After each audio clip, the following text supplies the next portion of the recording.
You should kick us off. Well, Mike Whisney, welcome to the podcast Beyond the Breaker, episode something rather. I'm not sure which one it'll be, but really appreciate you being here and, just kind of being vulnerable and candid about what we're going to cover. And it's going to be a good conversation. Yeah, we're here to talk VDC with you. All things VDC. Obviously a little bit about Mike, but really, really generalized term. Let me ease me into this a little bit here. What is VDC? Start with the acronym itself and then go into detail kind of what VDC is, how Hunt uses it, how you use it. And we'll really steer this conversation into obviously in depth as we get there. So VDC, virtual design and construction. It also can be conferred as BIM, building information modeling. There's differences. VDC is the one term that we use, and synonymous for what we do with building modeling and coordination of projects. Okay, and if I'm virtually designing, what am I doing for an electrical construction project? Let's just go start to finish, kind of in general, what's happening for your team. It varies by project. It varies by project manager, by field lead. Every individual is going to want it a little bit different. But for the most part, it's reviewing specs, reviewing submittals, building the model and the families per the sizes of the actual content we are going to put in. And then we coordinate it with all the other trades. Got it. So in the simplest sort of, maybe not simplest, but explaining it slightly differently, you're modeling in a digital environment all the things that we physically have to put together to put that work in place so that we can deliver the product the customer wants. Yep, absolutely. The light in the right place, the receptacles, the right quantity, and all that kind of stuff. Yep,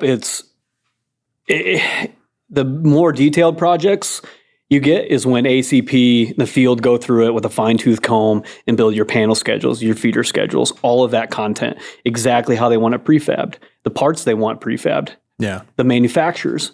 We can build it to a crazy amount of detail, and we can build it to a very low amount of detail. It's information in is only as good as the beginning information we're given and how detailed it is, and we go from there. And where's it trending? When we started bringing in, BIM 15, 18, 20 years ago, it meant one thing, and it's very different today.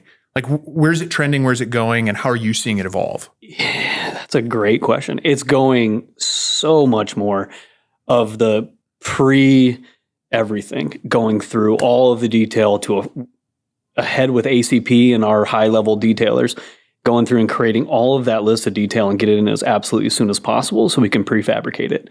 Old school way was we just went very rough. It was as the crow flies. If you guys know that term, it's just, all right, here's point A, here's point B. Get there as quick as possible. We don't really care about the routing, how it gets there. They just want to know it goes from here to here. It's for somebody else to figure out. Now it's like, okay, you got to put it in exactly at the level. Yeah. You got to put in factory bends. That's a big one because a lot of projects have a spec that you can't do a heated bend. We can't use heaters anymore. So we'll have to heat, instead of heating it up, we're putting a factory fitting in that then has to be ordered exactly as that fitting. And so you have to have a digital model that replicates exactly what that manufacturer produces. Exactly. You got to put it in the model in there, and then you got to coordinate with the sprinkler folks and the gal who's doing the HVAC design, and Correct. You got to get everything in the right elevation and pieces and paths. Correct. And that's with everyone changing their stuff at all times. I mean, this sounds all easy. week. How hard can this be? You virtual. Start Monday. Best of luck. Yeah. Right. So let's backtrack a little bit in your path to VDC, but let's just say your path in the electrical industry, or maybe it's design industry before you started. Tell us about how you got into this role here. We got to go way back further. We got to have the Mike Whisney origin story. Yes. Sorry. Back when I was 6 years old. No, we're not going back that far. All right. No, when I went through the apprenticeship in Local 22 in Omaha, OJATC. I went through a 5-year school for inside. I Trimbled since I was second-year apprentice. I actually was the first person Miller taught other than the vice president. Went through that and then learned... And I apologize for interrupting. Go ahead. Almost no one else may know what is Trimble. And then you also kept saying ACP. Give us the 4-second definition of ACP and Trimble. ACP is Advanced Construction Planning. It's the field foreman, general foreman, journeyman that were pulled from the field by Chris Herman and such. Yep. And they are doing the pre-planning for all projects most of the time. Constructability, prefab, panel. They're doing all the stuff that the big projects can't do ahead of time. Yeah. They become kind of the first step in the project planning at Hunt right now. Yeah. Awesome. Just because of the fact that we're starting our projects earlier and earlier. Mm-hmm. Typically the field person isn't set up yet. So we don't even know who it is sometimes. Correct. So ACP is doing that initial look with us, getting all that initial pre-planning done with the project managers and estimators, and we're trying to get a better start to the project. Cool. Yep. Trimble. Best way to explain it, GPS location. It's the fancy yellow box that you'll see on a project. Trying to really dumb it down here. It rotates a robot, and you got a tablet, and you're just positioning it on the site by either your site or GPS coordinates, and you're locating the points that we lay out and coordinate in the model. Super. So you started your JATC journey. Yep. You got to do some Trimble work. Yeah, I became essentially the first Trimble operator for Miller, and then did that for 9 years. After I think year 3, I started training all Miller company individuals on how to Trimble properly. And then I started doing a Trimble van. I had a van. I traveled around the whole city of Omaha, Nebraska, and Trimbled for multiple projects. And then when I wasn't Trimbling, I went and did regular journeyman work on a project. I was doing that and probably would still be doing that to this day if I wouldn't have went to a massive data center project that Hunt partnered with Miller on, and went out there to solve a issue with Trimble, and they asked me if I wanted to do VDC.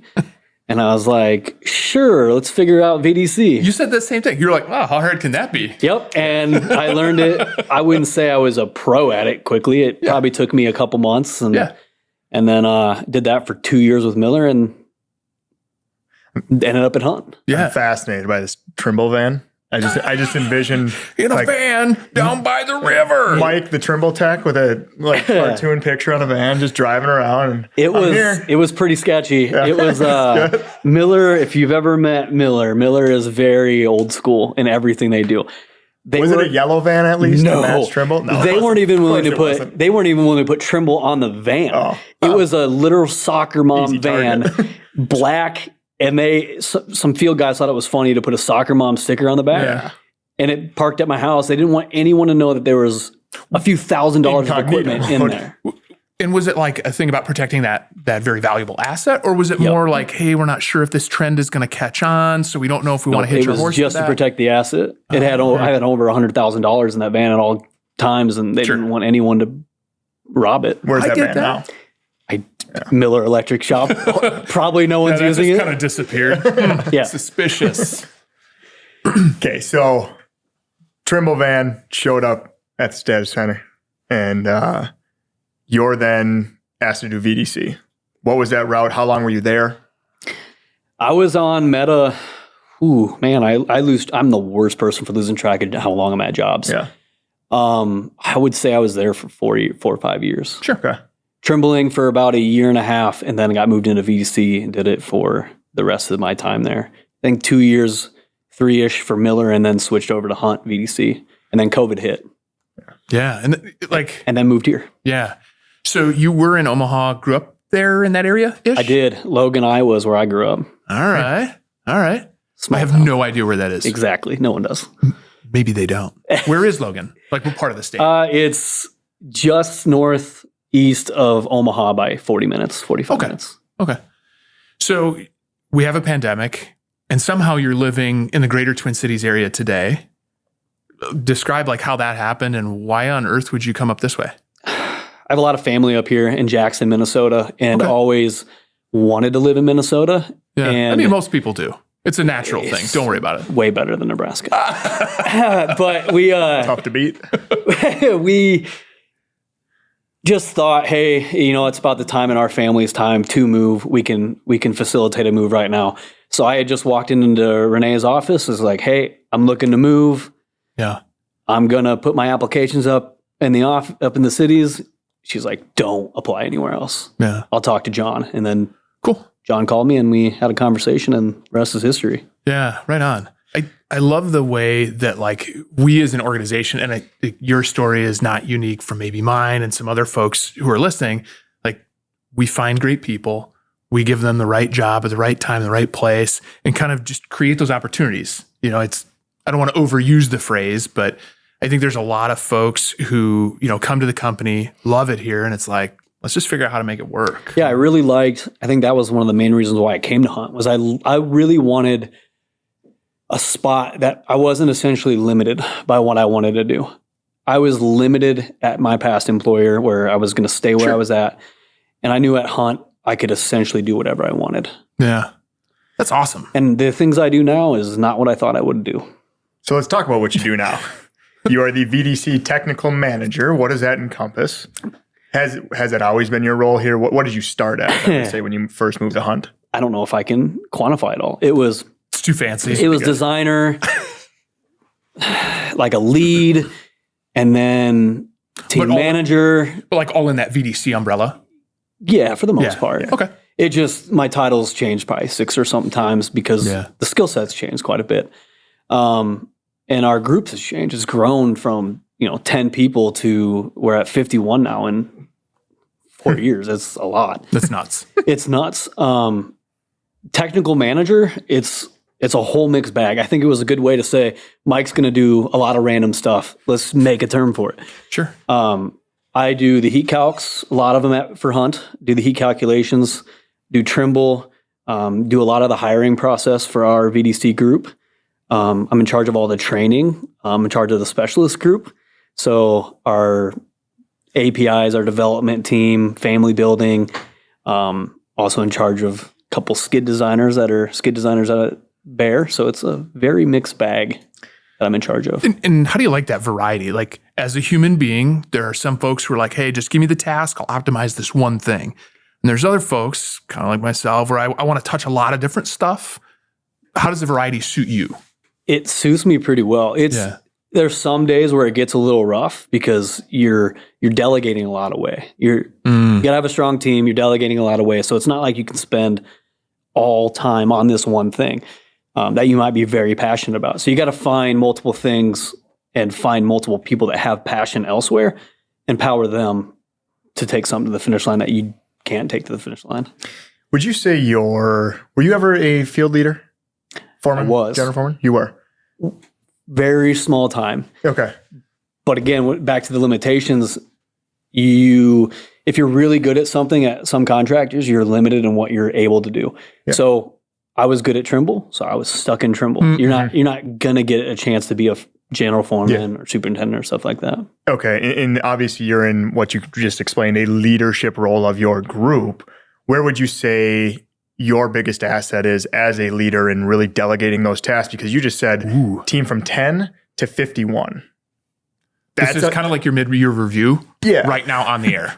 That's a lot. But to that point, it's extremely impressive. And I think, again, some people just wanted this, what's the task and how am I going to do it? And you've clearly taken it as, here's the task. And it probably was grow the VDC department at Hunt. So how did you approach that, and how do you still continue to grow it? So that's a great question. So it started as, Bill Eckenroe is a director. And then when we started growing and growing and growing, it became Charlie and I were the team managers. And we had a group separate. We were about 20 and 20. As we've grown, it's now, you got Zach Swenson, you got Jolene Erdman, you got Bryant Fandel, and you got Nick Hennessy. They are all team managers, and I'm essentially a branch of them, but kind of separate. So I direct report have 3, and they each have, it's over 10 at this point. Mm-hmm. So it's a lot of coaching them, making sure the specialists stay on task with all my other stuff. Mm-hmm. And then Bill kind of helps the team managers manage all of the projects that then handle the scope leads, or the team leads, and then the scope leads. So it's just been a lot of moving parts with, as we grow, we have to keep empowering people that can step in and take those roles. Dig it. When you think about like that structure, that growth, You used the word empowerment there. What do you think are some of the differentiators in what Hunt is delivering as that digital design piece and the way that we interact, as well as how did we get there that's unique? And like the $1 million component, how are we getting to the next step and kind of leaning on that stuff that's unique about Hunt, our family, all the things that we do here? I think what makes us different is the fact that there's nothing that limits our department. So we do a lot that people don't realize we do. One of those is scheduling. Not many people know that VDC spend a lot of time scheduling the projects. If we start a project and it doesn't have a schedule, we have to create that schedule. We can't keep our team on task and the project on task if we don't have a schedule to go by. Mm-hmm. So a lot of it can kind of scare people at the beginning when we're like, we need this date. We need to know this date and this date and this date. If we don't ask the date that they need it on site and start installing it, and we don't know if they're prefabbing or not, that depicts the whole project schedule. Because you got to kind of work back from that delivery Yes, date, you're right? working back. So if the field needs it on this date, and then we go, and Andrew decides, hey, I want to prefab it. Okay, we need to know how long is it going to take for Bear to prefab it, and then we know, okay, at that point we need drawings done. How long is it going to take us to drawings? Then we work back from there, and then how long is it going to take us to model and coordinate it? We work the whole schedule back. So if we don't have a project schedule from the GC, we create it with our field teams. And you guys are essentially like pull planning from that delivery date all the way backwards. And it sounds like deeply engaging the other folks who have that information, the specification, the approval, whatever it is, to really make that flow. Yeah, we got to pull it out of them, because when we get to the front of that line, if you don't have the submittal or the information, all of that, we're not going to meet any of it. Yeah, just so we like to give the project managers or the field staff the date that they need to have X information for us. And then we let them know, like, hey, we're putting a constraint on our own employees, but it's essentially what we're doing. We're saying if we don't have the info on this date, then we're not going to meet this date. There's going to be a problem. And it really helps people out, realize how much we are tied to the project and we need that info. And like that clarity, those boundaries that you're creating, it's not to like, oh, shame on you or you're the problem, but it's like, hey, let's just be accountable, right? Like, let's set it up. Let's be transparent about it. Mm-hmm. So we've done that. We do that. How is that going to support us into the future? And then like, we got to ask some field questions too, because there's some burning hot love there. Yeah, it's the more and more we do that, and the more and more we get better at giving the info or people knowing what info we need. Mm-hmm. I mean, we're going to meet every single thing we do for any project. You just got to stay. Everyone's got to stay communicative and give the information and stay on the same page. It doesn't matter if it's an Excel, it's in an email form, it's in a notepad in someone's desk. As long as everyone is talking and going by that, it doesn't matter what it looks like visually. Yeah, that's the thing I try to get through people. I would say most of the time when we get on a project and it's not going well and you look at it, the key thing is always that there wasn't a schedule made and we're not all aware of what we were going by. Like that initial piece of communication, right? Mm-hmm. And visualizing. Most of the time that is the problem. Yeah. You look at it and you're like, well, these people are going this way and these are going this way. Like did we make a schedule and did we go by it? It's all sign off on it. And it turns out that's usually the spot we made a mistake on. I have felt that pain.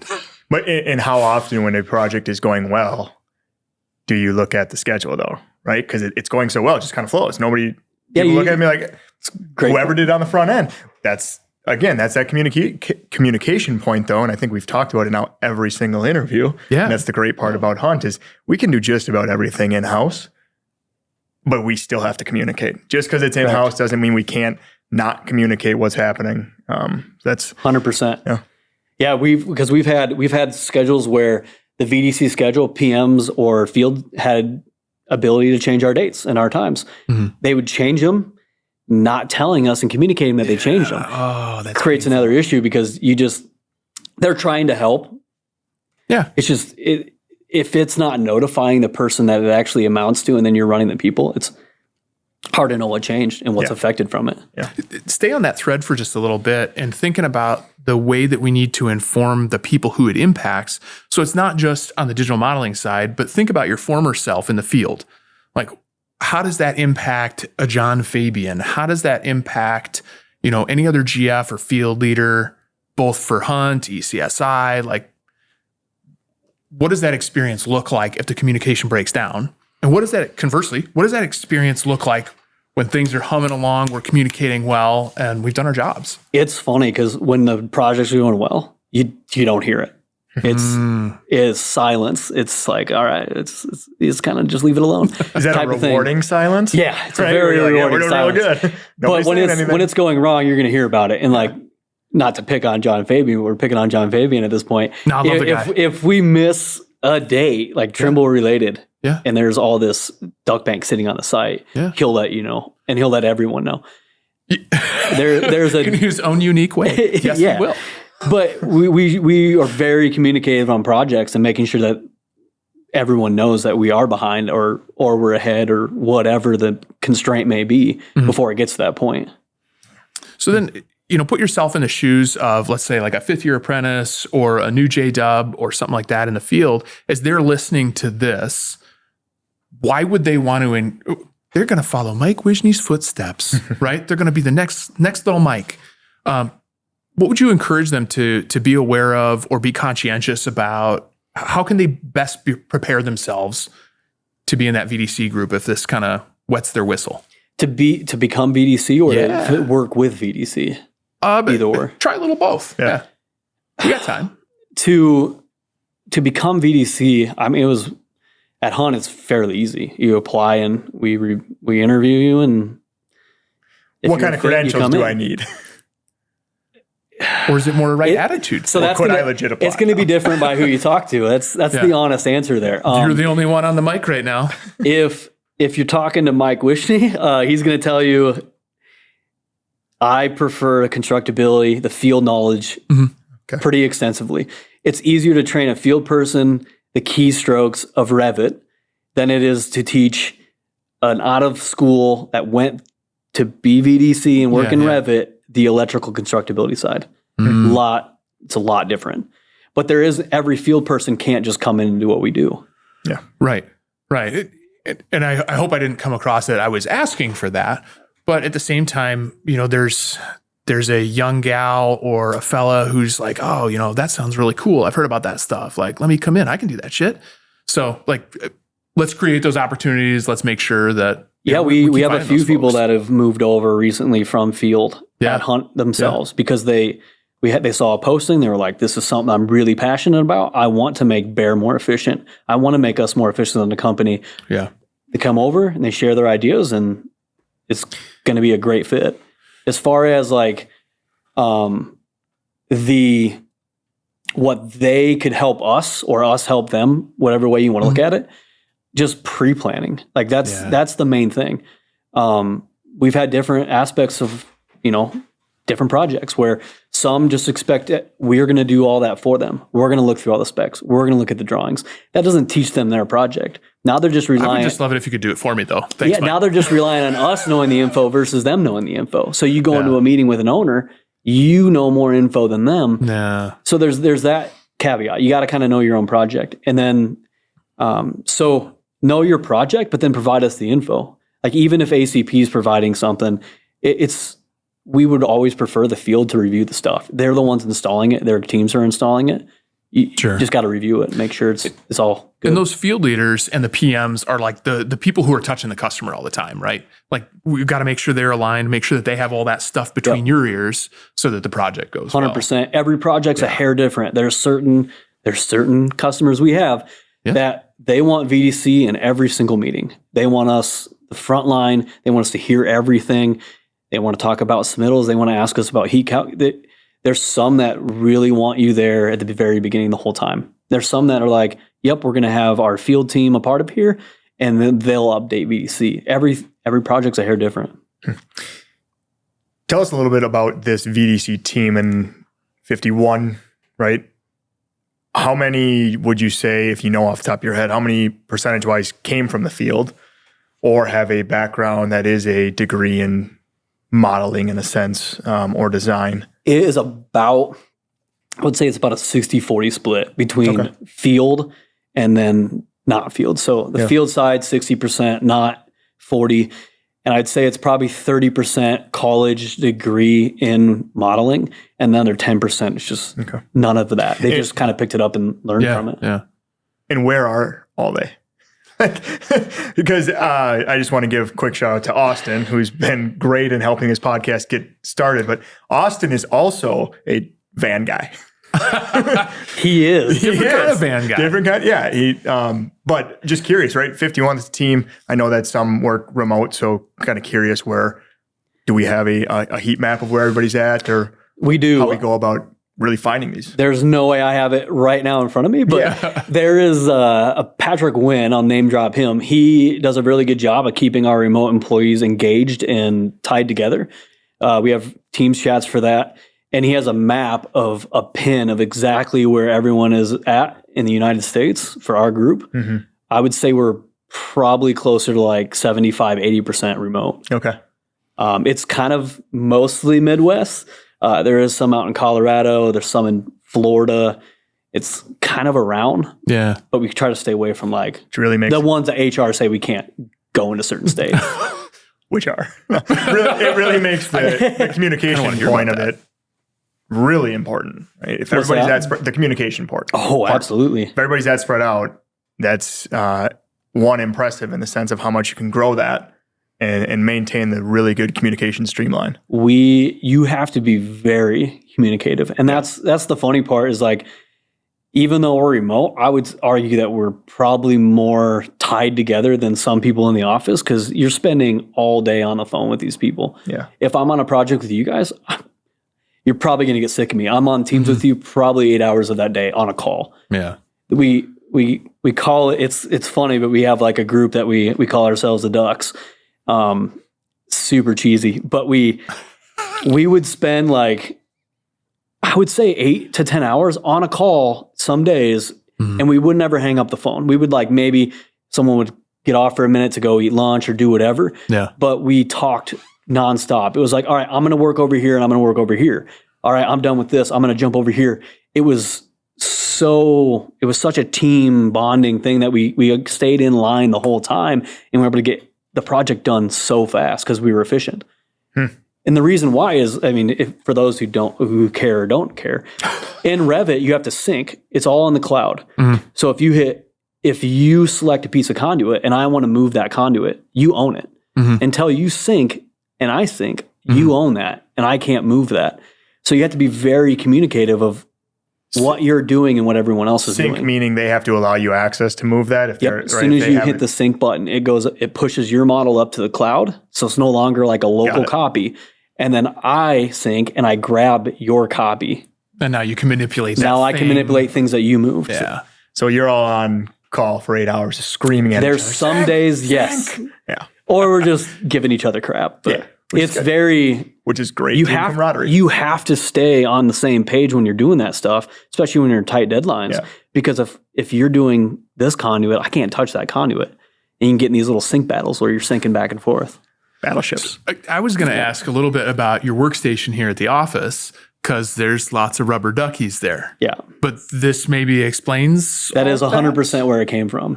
And then it's just completely transformed into like John Axelson or whoever finds a duck. They'll just put it on my It's not the Jeep ducks though, right? This is the VDC ducks. Yes. Aren't there all hockey teams? Well, it was made from the Mighty Ducks because we were joking that one. That's what we called our team. Now I'm just going down a rabbit hole. Each duck doesn't represent an employee about where they're located. Nope. That's just everyone grabbing and put it on my desk. Avalanche duck. So this is maybe like a shout out to the marketing team. Maybe y'all could make people into ducks and make it really awkward for Mike because it's his fault. That could be okay. We should have hit a duck on that. That'd have been a good In fairness, you didn't know. No. Now we do. There will be a duck next episode. Let's keep going. Like some of the silliness. Like Mike, I've worked with you on a number of different projects in a number of different capacities over the years, but I don't know what you want to do on the weekend with your family, or on the weekend when your family's not home and you're falling down because you twisted your ankle and nobody can help you. No, it's. My time is spent a lot with my kids and my family. I am the president of the JGFA Softball Association, so 90% of my time is spent coordinating fields, answering parents' questions, coaches' questions, all of the above. Chalking the lines. Yep. And then I'm also the head coach for my daughter's 12U team. So it's coaching that. It's a lot of that. But my kids are in gymnastics. I like to hunt. Yeah. Is very busy when I'm at home. Getting ready for a graduation party. The wife has this massive list that I got to knock out. Never gets smaller. No, they don't. They don't. It's just chaos. Correct. On the softball side of things, fast pitch or slow pitch? Fast pitch. I play baseball. Okay. I've heard that some other folks have played baseball around here. I do not play anymore. All right. You want to play for our team? 35 and older. How long are the games? That's my problem. That's my problem with town ball. Is this Jackson? Is that who you play for? Or I play for Belle Plaine. Belle Plaine. Okay. The Belle Plaine Tigers. Yeah. Liv and Jordan played for Belle Plaine. Yeah. Andrew's actually way too young. Yeah. You should play for the Jordan team. They got a sweet field, don't they? They do. Yeah. The Met. It's like one of the best. It's like the best town ball team. It's like one of the best town ball teams in the state. Yeah. All right. And fields. So you're still actively playing baseball? Yes, when I don't hurt myself. Absolutely. So how many games a week do you guys play? One. Yeah. It's not a whole lot. NFL schedule. We're 35 and older. Yeah. You get hurt for 2 times. Yeah. You get hurt if you're playing more than that. Are these late start games? Because from my understanding, the time I played town ball, it was like 4-hour games. And it'd be 8 p.m. start time. It's like, I'd say 2.5. Yeah. Okay. Wow. Nice. That's so much better. Well, we got like guys here who play on hockey. We've got, I think, volleyball. I think in the wintertime, there's a broomball team that some employee groups do. But like pickleball, hockey. Yeah. And they'll come in like the day after their games and they're all just dragging. It's like, oh, what was that? Oh, our time got delayed and we didn't start till 11:30. Yeah. I was like, on a work night? I got to be in bed by then. On average, in a week, more emails as the president of the JGF Softball Association or as the technical manager of VDC Group? It is the softball all day long. I'd say that's kind of like that's a softball question right there. It's not even close. Yeah. My day starts at, I would say, 4:30 answering softball emails. Yeah. It's miserable. Yeah. I bet I can open it right at my desk and there'd be 100. No, it's insane. Over everything. Yeah. Are you going to encourage your softball compatriots, though, to listen to this riveting interview with Mike Whisney? If they want to listen to me complain about them, sure. That's on you, man. It's a lot of petty complaints. I'll put it that way. Going back to the VDC side of things, when you think about the last 15-ish years and the way the technology has developed and the way that our modeling skills and technology have developed, what do you see as like major disruptions into the future? What do you see as the next technology piece, or what's going to change about our workflow? Or if you don't know the answer to that, what problems should we be trying to solve about, hey, this thing is still kind of broken, it doesn't sync right, or... That's a fair question. Like, you're going to ask, you can poll 10 different people and you're going to have 20 different answers. My answer is, I like the way we're currently doing at Hunt. And in all fairness, I think we keep hiring skilled individuals to do VDC work. We keep leaning on ACP and constructability on both VDC and ACP for empowering our people, not really going program-wise, but people-wise. Invest in the people and keep providing the product that makes us hunt. There's stuff that's coming out, and people are going to try to change the game with it. Augmenta and others, there's a few, like, if you don't know what those are, it's products and what tools. What are they trying to do with that? What they're trying to do is you can give it parameters based on conduit size, feeder from, feeder to, basically a panel schedule. You can pump it into this program, and it's going to give you a coordinated model. It's going to model all of the stuff that we would have been able to model. Arguably 10 times faster. I don't know what the quantifier is. The more and more it gets used, the better it's going to get. The issue they have, this is my opinion of it, is they right now are only electrical focused. They're not taking into account mechanical, fire sprinkler, controls, security, mechanical. They're not taking any of that into account. The minute you do, what's going to happen is that programming, it's going to blow up essentially. Yeah. It's going to have to keep reconfiguring. I see that tool as a great resource for an engineering company, but I don't see it for the construction coordination side. Because if we were to get it right now and say, all right, let's start pumping our models into it, what it's going to be is every coordination meeting, they're going to load in everyone's models. They're going to tell Hunt, we don't care about your stuff. Just hit run again. Yeah. And we'll find out where all your stuff was moved based on what the other contractors. So you lose all of your leeway to essentially lock down a model and prefabricate it, because you're going to be the constantly ones that are made to change.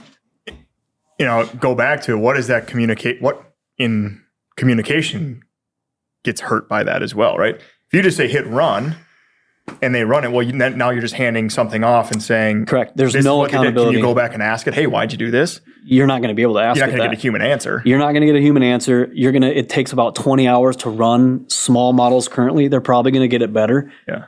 It's a moot point because we can't buy it anyway. A specific competitor of ours became an enterprise and then locked us out of it. So we can't even get it anyway, a Hunt. Sure. But like I said, my opinion is let that stuff let it sit over there. Let's empower our people with whether it's trainings or just straight up hiring the best qualified individuals, which we have a lot of qualified VDC team. Yeah. We have one of the best VDC teams in the country. I would be willing to bet that. Yeah. Why don't you just keep doing what we're doing? Yeah, I think there's a lot of sense in doing that. And I love how you keep bringing it back to the people. And I think that's where the difference is made. I look around at the office and in the field and all the different things we do, and it's like, the people are the differentiators 99 times out of 99. Yep.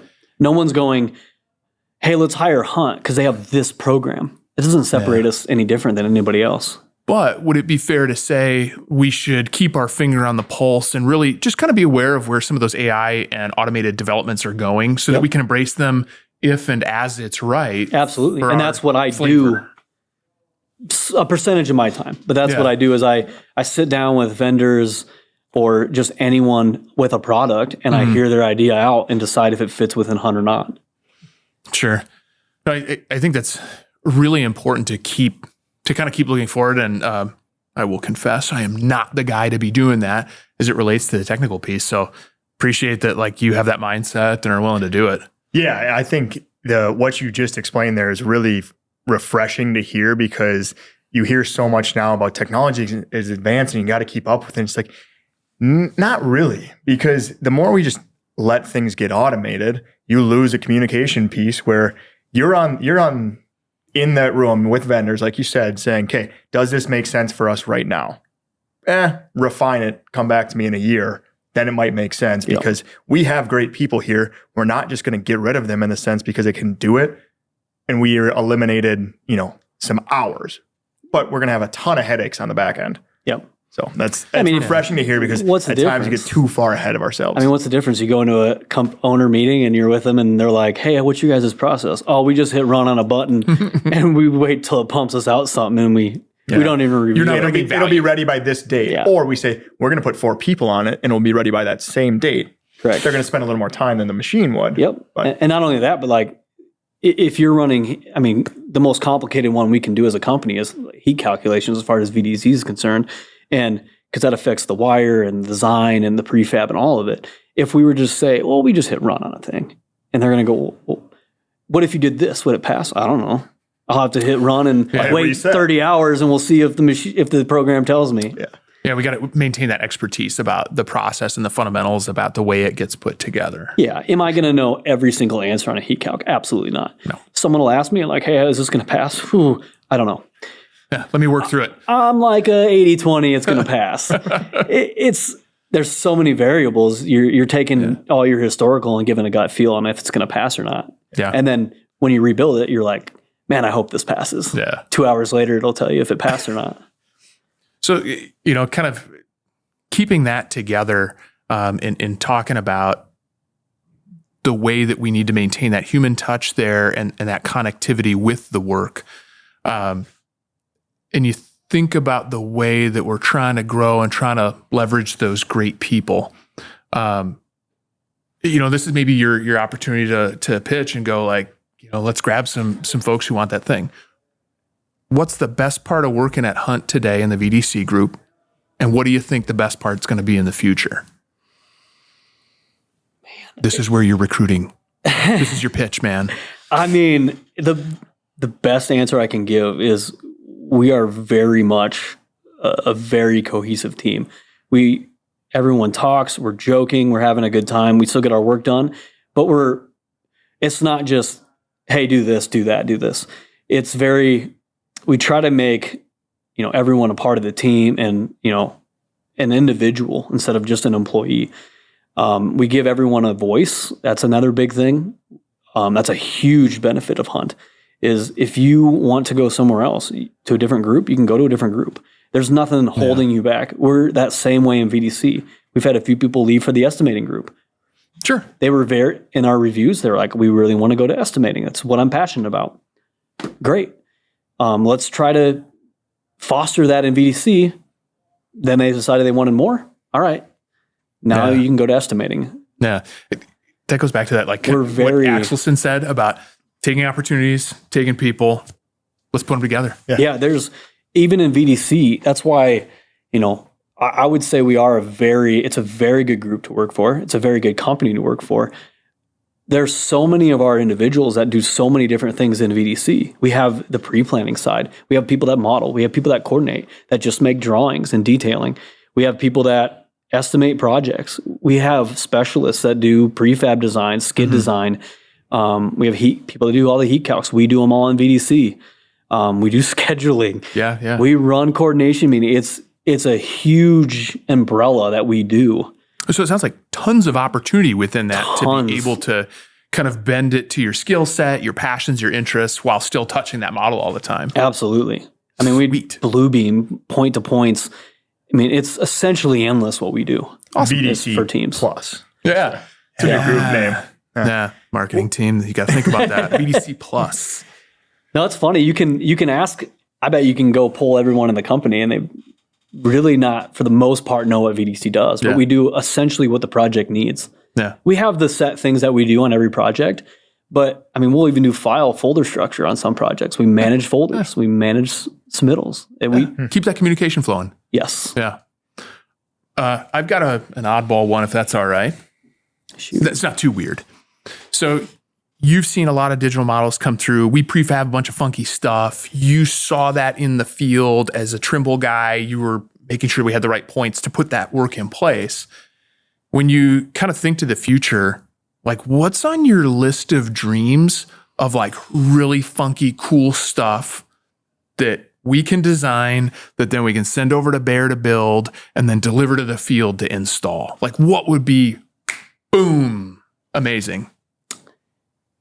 I'm going to go with the ones that me and my team just went through today. We took the underground and we made it what it is at Hunt. We were one of the first people that essentially took the most difficult design and standardized it. We're very good at it. The next one that we're already started on, as everyone knows, is skids. The challenges, it's a very tough challenge, but we are very good at handling tough challenges at Hunt, is how do we make a standard skid from a structural standpoint? There's too many variables. There's a lot of variables. All right, what are you going to use? Are you going to route it in conduit under the skid? Are you going to do it in cable tray? Are you going to do it in MC? There's too many versions. What we'll do here on the podcast for those that are watching on video is we're going to add in some images and some models, maybe a short movie about skids so they can see what the heck it is you're talking about too. We're very good about doing custom whatever. Yeah. The challenge is going to be getting a design that works and is flexible. So the height can change and the width can change. The overall size of the skid can change based on shipping to certain areas in the country, and essentially standardize 95% of it as much as you can. Get a sign and stamp of approval from a base design from an engineer so that you have a rough guideline when going into conversations. If you're in a meeting with an owner and they say, you have a skid design? Absolutely. Here's what it looks like. And it looks like that every single time. It's just getting either taller or wider. Yeah. That's going to be very appealing to them because they know what they're getting out the front. It's not going to go, okay, oh crap, this is a completely different design. Now there's cross hatching everywhere. Yeah. And if you're changing, the biggest change for us is when you change from conduit to cable tray to busway to tap box, whatever you're changing underneath of that skid, it affects the entire structural design. Mm-hmm. So the closer you can standardize that, the better. To kind of say it back to you, if we can productize and standardize something like skids, and now I'm looking at the Bear folks, like take some notes. I hope you're paying attention, Charlie Pelzer, to standardize and make that product something that we can put on the table reliably with that high level of quality and efficiently. Oh yeah, that's something we're looking at right now, and it's not something that's going to happen in a day, because we have. If there's anything, we're very good about taking multiple people's opinions and coming up with the best design we possibly can for all situations, not just one. And to do that, you have to have test scenarios. You have to have, okay, you tried this and this and this. This didn't work, and we learned from it. Yeah. We're very good about learning at Bear and VDC and as a company what works and what doesn't. Yeah, and we learn from it. Sounds like you can't just hit run. With everything you said. No, you can't. You hit run, you're getting everything you No, said. the other one that we're doing, just to add to it, is hangers. If you can standardize what you're doing from a product standpoint with hangers, overhead conduit, you're way above the game. And we're so close to that. We've done cost analysis. We've done where we run it through how long does it take to VDC it? How long does it take to prefab it? How long does it take to install it? So you kind of start to understand the unit cost. Correct. We're always looking at what the product is, what the unit costs, what the prefab costs, and what the time to install it cost is. Because that lowest obvious number is the best number for not only us, but for the client. Yeah. And then you're empowering like the project managers and the business development team and kind of everybody else to say, hey, this is an option. Here's some concrete data points around it. Yep. No, I love that. Every single product that you look, that's what's tough. Every product you look for, it has a completely different, it changes the entire roadmap of the whole build. Mm-hmm. It might only go on a hanger that's face up. Mm-hmm. It might only go on a hanger that's face down. Mm-hmm. It might only be for 1/2 inch all thread. It might only be for 3/8. When every new product you switch, it changes the entire VDC, the way the install looks, the way the prefab looks, the way the field install looks. Yeah. One version could be you hang all the all threads ahead of time. One version could be you hang them all after and you push it up. So it's crazy the amount of a product you change and decide on affects the whole line. Yeah. But I appreciate you really making it clear that like that partnership between the digital modeling team, including the advanced construction planning, including VDC, including Bear, like that connectivity between all of you folks, that helps us put out that great coordinated product. Like I said, pre-planning. If you pre-plan and we're talking as a group, if we know the product, we can build it in. It's as simple as that. Yeah. If I know you're going to go with 1/2 inch all thread, I can put 1/2 inch all thread in the model. If you're going to go with a DeWalt hanger, I can put DeWalt hangers in and give you a product list. Mm-hmm. If you say all of a sudden decide last second, hey, only lighting, I'm going to put DeWalt hangers in. Doesn't just happen with a snap of a finger. No, you just created a bunch of rework. I can't just give you a count. You created rework, and rework is cost and money. Mike, we're getting close on time here, and hopefully nobody's fallen asleep listening or watching this thing. What kind of thing do you want to leave the listeners and viewers with? What's the message or the underlying theme that you want everybody to kind of pull out of this and bring back home or share with their friends? That VDC can do everything. We can do a lot. Give us the work as much as you can, and we're adaptable, if anything. As long as you don't charge any of it to my project, you got a deal, Mike. No, you can also schedule your softball season if you need to. That's actually hilarious because we get that a lot. We get like, well, we didn't know this was going to cost us time. It's like, well. But we're maturing as a business together. You know, we're taking that feedback and we're building it back in. So in my opinion, it's getting, if anything, it's getting on the same page with that. We are a savings as long as you are, I wouldn't say as long as, but if you're communicating, even if the project doesn't require VDC, if you use us and we're very direct in what you're wanting and what we're giving you, we can be very efficient and make essentially every project money. Yeah. But if you come in and you're like, I don't know, I kind of want VDC. I don't really know what I want. that It could makes go it hard for for anybody. everybody, right? That can go for anybody. You're not going to be very efficient with your money or time. Yeah. I did forget it. Bill's going to kill me if I don't mention it. Okay. But we also do BIM for hire, and I manage that side of like the estimating / talking to the clients, stuff like that. And Mike, again, because not everybody knows what the heck that is. Give us the short version. What is short BIM for hire? version? Anyone can hire Hunt VDC to do their modeling and coordination. Boom. What's that phone number? Pop that up on the screen. So I don't exactly know. It's my email or Bill's email. Yeah. Right on. Mike, any questions for us before we get out of here today? No, I'm good.